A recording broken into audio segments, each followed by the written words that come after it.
송구 영신 예배입니다. 송구라고 하는 것은 옛 것을, 지난 것을 보내고, 영신이라고 하는 것은 새 것, 새로운 것을 맞이한다. 이제 그런 뜻이죠. 우리가 올 한 해 열심히 살았는데 2019년이라고 하는 이 시간, 지난 시간을 이제 환송해 보내고 2020년이라고 하는 새로운 시간을 이제 우리가 마음으로 맞이한다. 그런 뜻입니다. 송구 영신 예배 오신 여러분들을 주님의 이름으로 환영합니다. 여러분, 우리가 새로운 곳을 향해서 떠난다 혹은 새로운 출발을 한다 그럴 때 그 전에 반드시 해야 할 일이 한 가지 있습니다. 새로운 곳을 향해서 출발하기 위해 반드시 그 전에 해야 될 한 가지, 여러분, 그것이 뭘까요? 여러분 혹시 배를 타보셨습니까? 여객선이든 아니면은 조그마한 나룻배든 우리 어른들께서 좋아하시는 아주 큰 크루즈, 이런 호화 관람선이든, 여러분 혹시 배를 타보신 적이 있으십니까? 저는 어려서 섬에서 살았기 때문에 배를 타는 것이 아주 익숙한 사람입니다. 섬에서 육지로 나오기 위해서 배를 타야 하고, 또 육지에서 다시 섬으로 들어가기 위해서도 배를 타야 되지요. 제가 초등학교, 중학교, 고등학교 이제 학교를 다니기 위해서 육지로 나와서 생활을 할 때 해마다 방학이 되면 섬에 있는 할아버지, 할머니, 이모, 삼촌을 뵈러 섬을 방문하곤 했었습니다. 그때도 배를 탔습니다. 제가 살던 도시에서 큰 배가 한 서너 시간씩 항해를 해서 도시 하나를 거쳐서 또 다른 도시를 거쳐서 저희 할머니, 할아버지가 계시는 섬까지 가곤 했었습니다. 배가 목적지를 향해서 가기 위해서 이제 승객들을 다 태우고, 또 선원들이 그 항해하는 기간에 필요한 물건들을 배에 다 싣고, 이제 기관사가 배가 안전하게 잘 출발할 수 있는지를 다 확인한 다음에 크게 백고동을 울립니다. 붕, 붕, 붕. 크게 백고동을 울리면 이제 배가 서서히 움직이기 시작합니다. 그런데 이 백고동이 울릴 때 해야 될 일이 한 가지 있습니다. 여러분, 그게 뭔 줄 아십니까? 배를 부두에 단단히 묶어 두었던 밧줄을 푸는 것입니다. 백고동이 울리기 전까지는 절대로 밧줄을 풀면 안 됩니다. 백고동이 울리기 전에 밧줄을 풀었다가는, 그래서 배가 부두에서 조금이라도 떨어지게 된다면 배를 타려던 사람도 위험해지고 배에 실어 놓은 물건들도 흔들리거나 떨어질 수가 있습니다. 백고동 소리가 들리기 전까지는 절대로 밧줄을 풀어서는 안 됩니다. 그러다가 백고동 소리가 크게 울리기 시작하면, 그러면 제일 마지막에 하는 것이 바로 밧줄을 푸는 것입니다. 밧줄을 왜 풀까요? 민재 엄마랑 같이 오늘 송구 영신 예배에 와서 너무 잘했어요. 목사님이 아주 기분이 좋아요. 근데 민재한테 한번 물어볼까요? 배가 지금 바다로 여행을 하려고 그래요. 배를 묶고 있는 밧줄을 이제 풀었어요. 왜 밧줄을 풀어야 될까요? 민재 당황하고 있어요, 지금. 그러면은 오른쪽으로 와서 현석, 우리 걸그룹의 대표주자 현석, 배가 부두에서 떠나기 전에 배를 묶고 있는 밧줄을 지금 풀으려고 그래요. 밧줄을 왜 풀어야 될까요? 배가 떠나기 전에? 예, 의리를 지켰어요. 예, 민재랑 같이 똑같이 모르는 것으로. 너무도 당연한 이야기죠. 배가 여행을 하려면 배를 묶고 있는 밧줄을 풀어야 배가 떠날 수가 있죠. 아무리 큰 배라도, 아무리 멀리 가는 배라 할지라도, 아무리 큰 기관 엔진을 가지고 있는 배라 할지라도 밧줄을 풀지 않고는 항해를 시작할 수 없습니다. 우리가 2020년이라고 하는 새로운 시간을 향해서 지금 항해를 하려고 합니다. 2020년이라고 하는 큰 바다 안에 무엇이 우리를 기다리고 있을지 모르지만 그것이 우리를 기쁘게 해주고 즐겁게 해줄 일일지 아니면 생각지 않았던 파도와 바람을 만나서 위험한 항해가 될지 알지는 못하지만 이제 우리는 2020년이라고 하는 바다를 향해서 출발을 하려고 합니다. 새로운 항해를 하려고 하는 거죠. 그런데 2020년이라고 하는 바다를 향하여 항해하기 전에 먼저 해야 할 것이 바로 밧줄을 푸는 것입니다.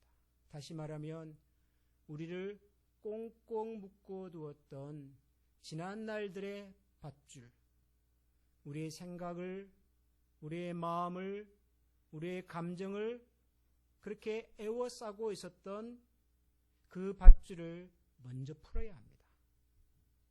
그래야 우리가 새로운 항해를 멋지게 시작할 수가 있습니다.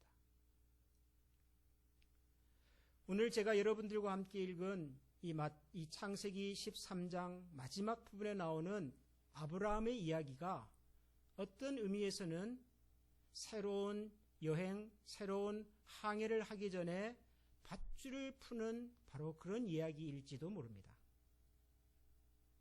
왜 그렇게 생각을 하냐 그러면 여러분이 아브라함이라고 하는 사람은 하나님께서 특별한 계획을 가지고 선택해 주신 사람입니다.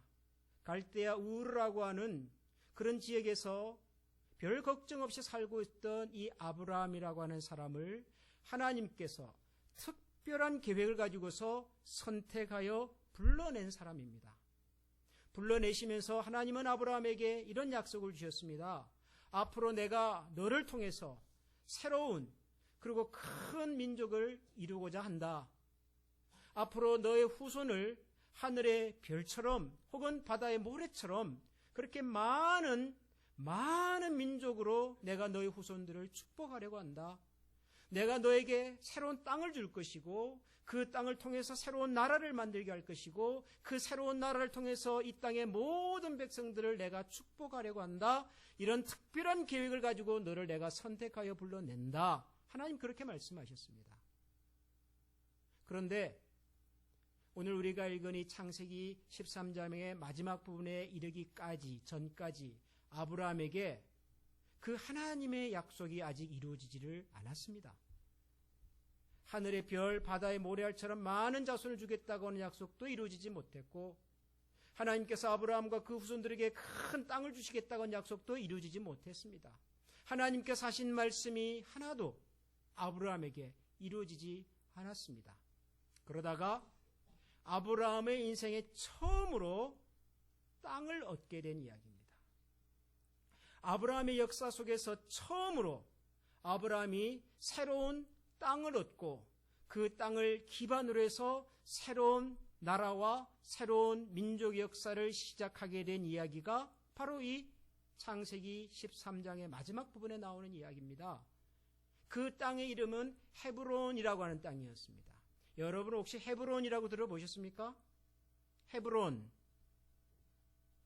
아마 잘 못 들어보신 분들이 많을 겁니다. 성경을 읽어보면 예루살렘, 나사렛, 베들레헴 이런 지명들은 우리가 덜어 들어보긴 했지만 헤브론이라고 하는 땅은 그렇게 많이 알려진 땅은 아닙니다. 그런데 여러분, 헤브론은 아브라함이라는 사람을 이야기할 때 절대로 빠질 수가 없는 곳입니다.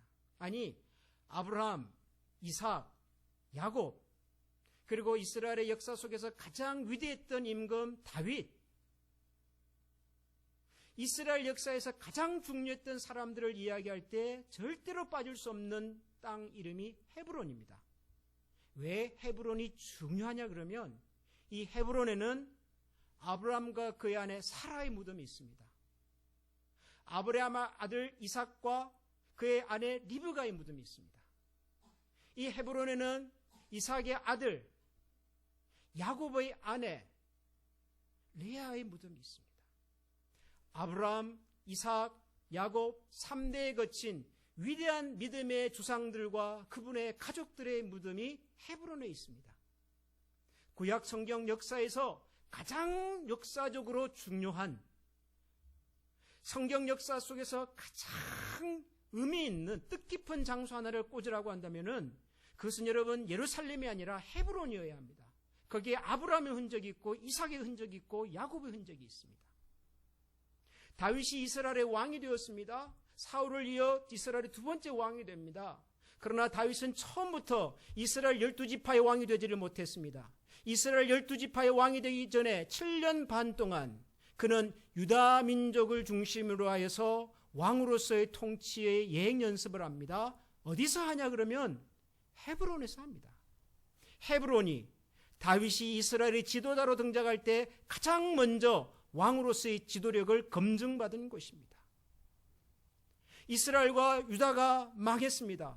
북쪽에서는 아수르, 남쪽에서는 바벨론이라는 나라에서 나라를 잃고 뿔뿔이 흩어져 살다가 나라를 잃고 살던 백성이 70년 만에 다시 고국으로 돌아옵니다. 그들이 고국으로 돌아와서 다시 예루살렘 성을 건설하기 위해서 처음 정착했던 곳이 헤브론입니다. 헤브론은 아브라함의 시대부터 다윗을 거쳐서 이스라엘 역사의 마지막 순간까지 가장 중요한 역사적인 의미와 상징성을 가진 장소입니다. 헤브론입니다. 그런데 이 헤브론이라고 하는 땅이 아브라함의 이야기 속에 처음으로 등장한 곳이 바로 오늘 우리가 읽은 창세기 13장입니다.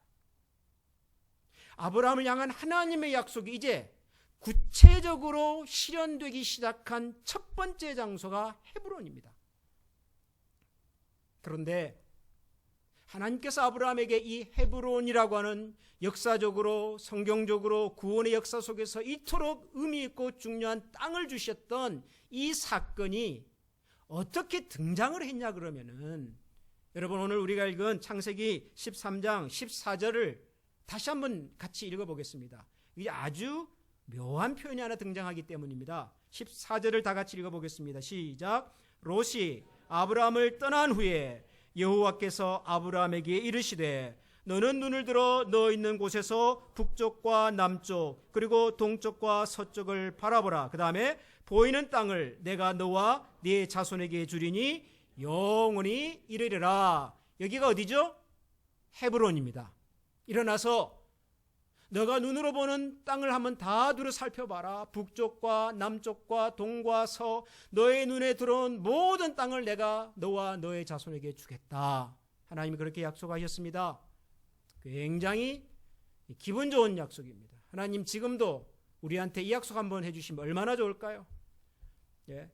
480 타고 가다가 너 눈에 보이는 모든 땅을 내가 너와 너 후손에게 주리라. 그러면 저는 두말하지 않고 카야호가 내셔널 파크를 한번 착 쳐다보겠습니다. 하나님께서 아브라함에게 보이는 곳을 다 주시겠다고 약속을 하셨습니다. 실제로 주셨습니다. 그리고 그 땅 이름이 헤브론이었습니다. 그런데 이 어마어마한 땅을 주시기 전에 성경은 그 당시의 상황을 이렇게 기록을 했습니다. 롯이 아브라함을 떠난 후에 롯이 아브라함을 떠난 후에 롯이 아브라함을 떠나고 나니 하나님께서 아브라함에게 나타나셨고 롯이 아브라함을 떠나고 나니 하나님께서 아브라함에게 해주셨던 약속을 이제 실행해 주셨습니다. 롯이 아브라함을 떠나고 나서, 여러분, 롯이 아브라함을 떠나야 했습니다. 아브라함이 하나님의 약속의 성취를 누리기 위해서는 롯이 아브라함을 떠나야 했습니다. 여러분, 롯이 뭐가 문제였을까요? 롯이 뭘 잘못했습니까? 롯이 뭘 잘못했길래 롯이 아브라함을 떠나야 하나님께서 아브라함에게 주셨던 약속이 이루어질 수가 있었을까요? 롯은 잘못한 게 없습니다. 롯은 아브라함의 조카입니다. 아브라함이 고향을 떠나올 때 삼촌과 함께 그 고향을 떠나서 그 머나먼 길을 함께 여행해 온 아브라함의 조카입니다. 낯선 곳에서 아브라함이 가축을 치면서 목동으로서 살아갈 때 똑같이 가축을 치면서 삼촌 아브라함을 도와 가축을 돌보고 그리고 재산을 함께 누리고 그 지역에 잘 살 수 있는 기반을 만드는 데 도움을 줬던 사람이 롯입니다. 롯이 삼촌 아브라함에게 뭔가를 잘못한 게 없습니다. 나쁜 마음을 품은 것도 아닙니다. 롯이 아브라함을 떠나야 될 무슨 특별한 이유가 있었던 것도 아닙니다. 그럼에도 불구하고 성경은 롯이 아브라함을 떠난 후에 하나님께서 아브라함에게 나타나셨다고 말씀하십니다. 왜 그랬을까요? 문제는 롯에게 있는 것이 아니라 아브라함에게 있었습니다. 롯이 문제가 아니라 아브라함이 문제였습니다. 아브라함이 가졌던 문제는 이것이었습니다. 하나님께서 아브라함을 갈대아 우르에서 불러내실 때 하나님께서 그와 그 후손들에게 큰 민족을 이루고 새로운 땅을 주고 새로운 나라를 이루시겠다고 하실 때 하나님께서 아브라함에게 주셨던 조건이 한 가지 있었습니다. 그 조건은 너의 본토, 친척, 아비의 집을 떠나라는 것이었습니다. 본토, 그가 살고 있었던 땅입니다. 친척, 그가 그곳에서 살고 있었던 주변의 여러 사람들입니다. 아비의 집, 그의 친척입니다. Father's household. 땅도, 사람도, 친척들도 떠나라고 말씀하셨습니다. 그래서 땅을 떠났습니다. 갈대아 우르는 사람들과도 이별을 했습니다. 그런데 한 가지 떠나지 못했던 것이 있었죠. 그게 뭐죠? 롯입니다. Father's household였습니다. 롯은. 아브람과 롯은 갈대아 우르에서부터 시작을 해서 지금 이곳 헤브론에 이르기 전까지 같이 동행했습니다. 같이 동행하면서 좋은 일도 있었습니다. 같이 힘을 모아 가축의 수가 늘어가고 부자가 되고 그 지역에 정착하는 데 도움이 되었습니다. 그러나 그 결말은 좋지 못했습니다. 조카와 삼촌은 재산 때문에 다투게 되었고, 그래서 재산 때문에 다투었던 조카 롯은 삼촌 아브라함을 떠나서 그가 좋다고 생각했던 새로운 땅, 새로운 도시를 선택해서 가게 되었습니다. 그리고 그곳의 이름이 우리가 알고 있는 소돔과 고모라였습니다. 아브라함 생각에는 롯이 함께하는 것이 그가 본토 고향을 떠나서 새로운 정착지에서 새로운 생활과 새로운 인생을 살아가는데 힘이 된다고 생각했을지 모릅니다. 혼자보다는 조카와 함께 가축을 돌보는 것이 그에게 유리하다고 판단했을는지도 모르겠습니다. 새로운 곳에서 조카 롯이 나에게 든든한 힘과 그리고 내가 의지할 수 있는 대상이 된다고 생각했을는지도 모르겠습니다. 그러나 그것은 아브라함의 생각이었습니다. 하나님은 아브라함이 조카 롯도 그의 고향도 그 주변에 있는 사람들도가 아닌 그를 부르시고 그를 통해서 새로운 역사를 이루어 가실 하나님을 의지하기를 원했던 것이지요. 그러나 그 롯은 아브라함 곁에 있었습니다. 롯이 아브라함 곁에 있는 동안 하나님은 아브라함에게 나타나지 않으십니다. 아주 묘한 것은 롯이 아브라함을 떠나기 전까지 아브라함의 이야기 속에 하나님께서 등장하지 않습니다. 하나님은 롯이 아브라함을 떠난 후에 나타나기 시작하십니다. 그리고 롯이 아브라함을 떠난 후에 하나님께서 가장 먼저 하신 것이 하나님께서 약속하셨던 새로운 땅을 허락하시는 것이었습니다. 사랑하는 우리 한미 가족 여러분, 저는 2020년 한 해 동안 하나님께서 저와 우리 자신들을 향하여 가지신 하나님의 계획과 하나님의 소원과 그리고 하나님의 풍성한 은혜가 우리 가운데 넘쳐나기를 간절히 축원합니다. 저는 기대하고 소망합니다.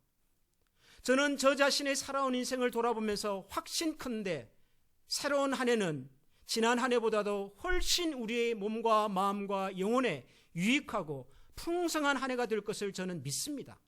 분명히 올 한 해는 지난 한 해보다도 더 우리들의 삶에 크고 유익한 한 해가 되리라고 저는 확신합니다.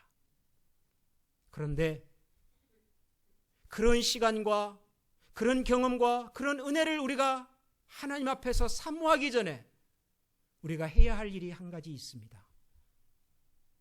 우리 곁에서 우리가 의지했던 롯을 떠나보내는 것입니다. 지난 한 해 동안 우리 곁에 있으면서 우리에게 힘과 위로가 되는 듯 했으나 사실은 그것이 나로 하여금 하나님을 바라보고 나와 하나님의 관계를 더 가까이 만들고 하나님 은혜와 약속을 더 신실하게 사모하는 것을 가로막았던 그 어떤 종류의 롯도 떠나보내야 합니다. 어떤 사람에게는 롯이 사람일 수도 있습니다. 내가 믿고 내가 의지하고 내 인생을 책임져 줄 것 같은 사람일 수도 있습니다. 부모가 될 수도 있겠고 자녀가 될 수도 있고 친구가 될 수도 있고 혹은 내가 함께 일하는 우리 직장의 동료가 될 수도 있습니다. 우리에게는 가족도 필요하고 부모도 필요하고 자녀도 필요하고 함께 일하는 직장의 동료도 필요하지만 우리 주변에 있었던 사람들이 하나님을 향한 우리의 마음을 하나님을 사모하고 의지해야 되는 우리 마음의 중심을 혹시라도 가로막았다면 가로막을 수 있는 여지가 되었다면 우리는 떠나보내야 합니다.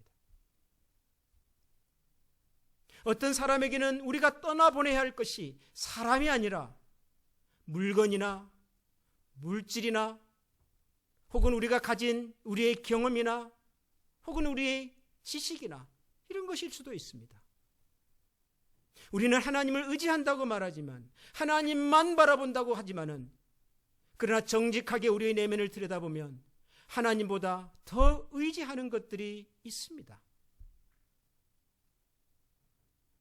하나님 없이도 살 수 있을 것 같은 설령 내가 하나님을 모른다 해도 내 인생이 전혀 흔들리지 않을 것 같은 내 인생을 튼튼하게 지탱해 줄 것 같은 우리가 믿는 바가 있습니다. 우리가 믿는 구석이 있습니다.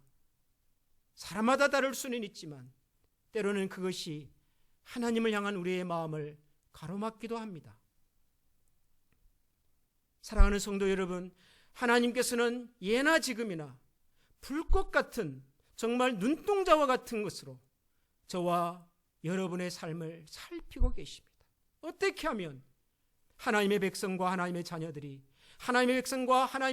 하나님의 계획과 선하신 뜻 안에서 온전한 모습으로 정말 하나님의 풍성한 은혜를 따라서 살아가는 사람으로 살아갈 수 있게끔 할까를 고심하며 하나님은 지금도 저와 여러분들을 살피십니다. 하늘의 태양은 단 한 번도 우리를 향하여 햇빛을 거둔 적이 없습니다. 하늘의 별빛은 단 한 번도 이 땅을 향하여 그 아름다운 별빛을 멈춘 적이 없습니다. 언제나 그 하늘의 태양빛을 멈추게 만들었던 것은, 하늘의 별빛을 가리웠던 것은 우리와 태양 사이에 있었던 여러 종류의 방해물들이었습니다. 하나님과 우리의 사이를 가로막고 있었던 그 어떤 종류의 것이라 할지라도 떠나보내야 합니다. 사랑하는 성도 여러분, 우리의 마음과 심령 속에 하나님의 은혜와 하나님의 능력으로 새롭게 체험을 받기를 정말 원하신다면 이미 우리의 마음과 생각을 채우고 있는 그 자리에 주인되어 있는 것들을 떠나보내시고 비우시기를 소원합니다.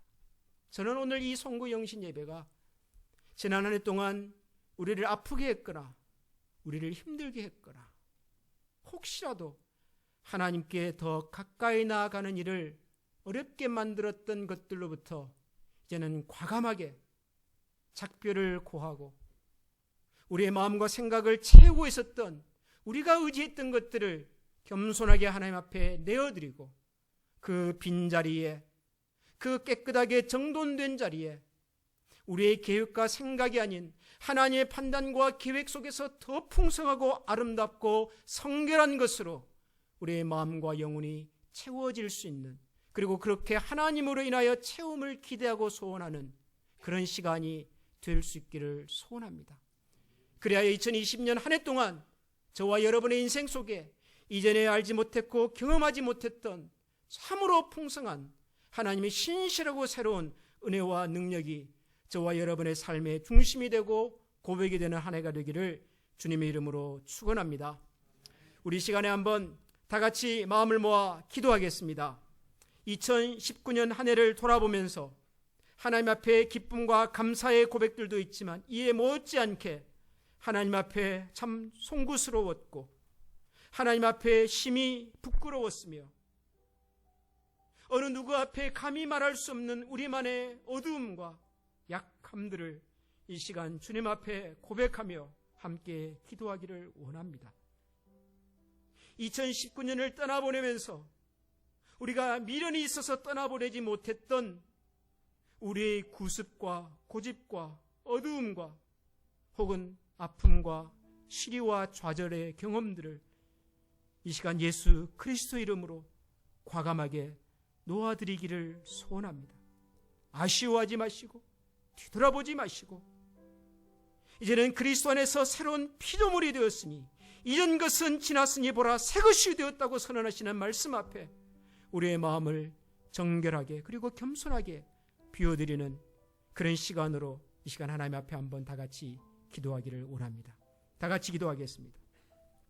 하나님 아버지, 이제 우리가 떠나보내기를 원합니다. 하나님, 이제 우리가 과감히 놓아버리기를 원합니다. 우리가 그렇게 오랫동안 놓아보내지 못하고 끝까지 붙들고 있었던 하나님, 우리가 미련을 버리지 못했던 하나님, 우리의 옛 모습들을 이 시간 주님 앞에 떠나보내기를 원합니다. 그리스도 예수의 이름으로, 예수 그리스도의 이름 앞에 하나님, 우리의 삶을 힘들게 만들었으며 오랫동안 나를 사로잡고 있었던 나의 구속과 옛 자아, 어둠의 흔적들을 이 시간 그리스도 예수 이름으로 넣어버리기를 원합니다. 주님, 저희들에게 가르쳐 주시고 주님, 저희들에게 말씀해 주시고 주님, 저희들에게 다시 오셔서 주님의 은혜와 사랑하심 하나님 앞에 거룩하면서 주 앞에 올려드리기를 소원합니다. 하나님만이 참으로 내 삶의 하나님만이 참으로 내 삶의 새로운 목적이시며 하나님만이 참으로 내 삶의 온전한 구주이심을 기억하고 그 하나님 앞에 기쁨의 노래를 올려드릴 수 있는 귀한 은혜의 시간 주님 다 되게 하여 주시옵소서. 주님만이 우리의 힘, 주님만이 우리의 소망, 주님만이 우리의 분량에서 시간 기억합니다. 하나님께서 오셔서 하나님 우리에게 새 역사, 새 믿음 허락해 주시고 새로운 주님의 소망 가운데 나아갈 수 있는 신실하고 귀한 밤이 되게 하여 주시옵소서. 감사합니다. 하나님 고맙습니다. 하나님 감사합니다. 하나님 고맙습니다.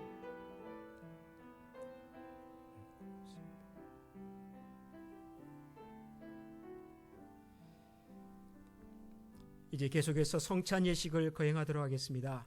이장남 장로님과 한용남 집사님 앞으로 좀 나와주시고요. 우리